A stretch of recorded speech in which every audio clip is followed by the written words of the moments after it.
To efficiently use brushes and save you a heck of a lot of time with pointing and clicking, I even bothered to write these tips down. Again, all this is in a PDF available to you on Blackboard, but let's just go through it. Pause the video and read these.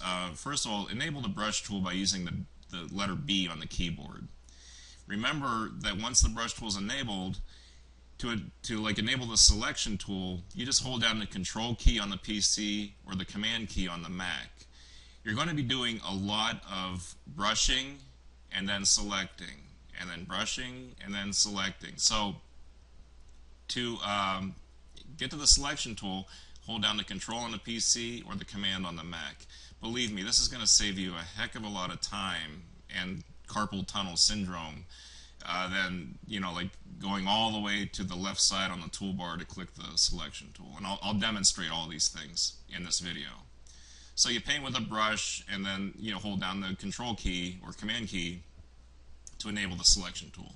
The second thing that's really nice about the especially the calligraphic and bristle brushes, you can vary the stroke width with the bracket keys, and I'll demo that. Basically, the stroke has to be selected, the brush tool has to be active, and you can use the bracket keys to increase the width or decrease the width. And I'll show you all this right now.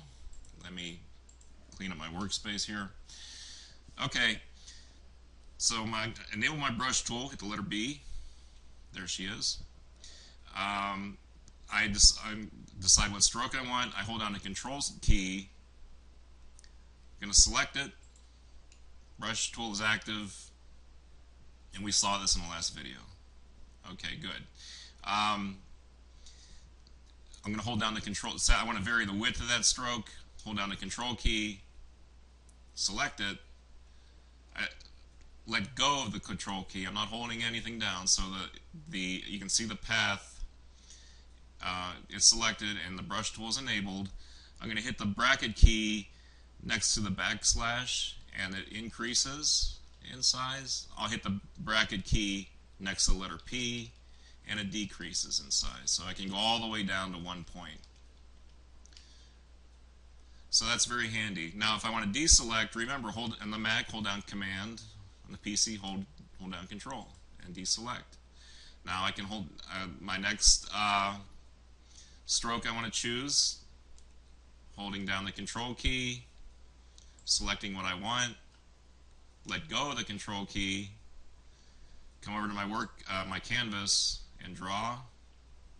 And the last thing I want to say is that if you recall in the last video, I changed the opacity of this stroke to 50. If I overlay strokes, you can see I get like this ink wash effect. That's a very nice illustrative effect that you can experiment with. So that concludes our videos on setting up the workspace. And do take it to heart that this video, I'm serious, read the PDF that's provided for you. Go back to the first few frames of this video and read those tips, because it'll save you a lot of time when you're using your brushes.